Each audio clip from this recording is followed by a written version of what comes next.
Hello बच्चों and welcome to class 9 science. और आज के नए इस एपिसोड में हम पढ़ने वाले हैं कनेक्टिव टिश्यू और उसकी टाइप्स के बारे में।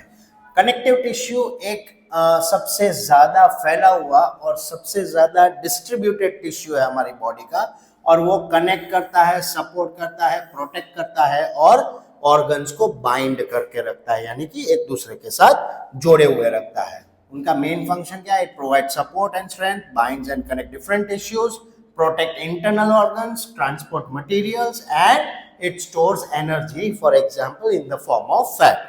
Okay? Types of connective tissue अगर हम देखें तो सबसे पहला टाइप है एरियोलर टिश्यू, जिसके फीचर्स है कि उनका मैट्रिक्स बहुत ही लूज है और उनके अंदर 3 टाइप्स ऑफ फाइबर्स अवेलेबल है। वो सेल्स फाइब्रोब्लास्ट हो सकते हैं, मैक्रोफेजेस हो सकते हैं और मैस्ट सेल्स हो सकते हैं। उनका लोकेशन स्किन के ऊपरी हिस्से के एकदम अंदर होता है and it is around the blood vessels and the organ, यानी हमारा कनेक्टिव टिश्यू हमारा हमेशा ब्लड वेसल्स के आजू बाजू से भरा हुआ होता है, ऑर्गन्स के नजदीक होता है। The second type of tissue is adipose tissue, जिसका काम है फैट को स्टोर करना। इसके अंदर मैट्रिक्स यानी कि ज्यादा कॉम्प्लिकेटेड स्ट्रक्चर नहीं है उनका, लेकिन नंबर ऑफ सेल्स इसमें ज्यादा होंगे।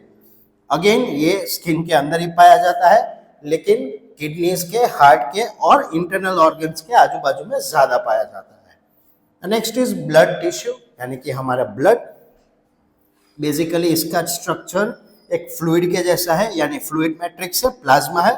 सेल्स के प्रकार इसमें कौन कौन से हो सकते हैं? आरबीसी, डब्ल्यूबीसी और प्लेटलेट्स। आरबीसी यानी रेड ब्लड सेल्स, बेसिकली उसका नाम है रेड ब्लड कॉर्पस्कुलस, और व्हाइट ब्लड सेल्स यानी व्हाइट ब्लड कॉर्पस्कुलस।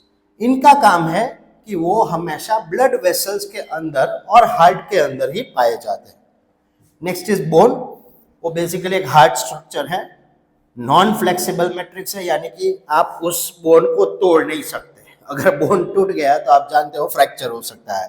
उसके अंदर सेल्स जो होते हैं उनका नाम है ऑस्टियोसाइट्स, और हमारा बॉडी जो स्केलेटन है उसमें ये टिश्यू पाया जाता है। Next is cartilage.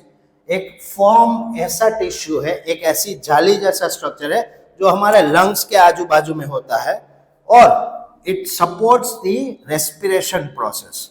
हमारे नोज से शुरू होता है, बाहर के ईयर में भी अवेलेबल है, ट्रैकिया में भी अवेलेबल है और जॉइंट्स के बीच में भी वो अवेलेबल है। Next is dense tissue. इसके अंदर सबसे ज्यादा बंडल्स ऑफ फाइबर्स होते हैं और इसके अंदर फाइब्रोब्लास्ट भी होते हैं, यानी वो फाइबर्स को कभी कभी ब्लास्ट भी, मतलब वो टूट भी सकते हैं, लीक भी हो सकते हैं। और इनका लोकेशन है टेंडन्स, यानी कि मसल और बोन के बीच में, या तो होते हैं लिगामेंट्स यानी बोन टू बोन कनेक्शंस में बीच में। ज्यादातर ये जो टिश्यू है वो हमारे पैरों में होता है, और लिगामेंट्स यानी कि कभी कभी हम अगर कोई एक्सीडेंटली गिर गए या कुछ भी हो सकता है तो ये ब्लास्ट हो सकते हैं इसके सेल्स, जिसकी वजह से हमें काफी तकलीफ भी हो सकती है।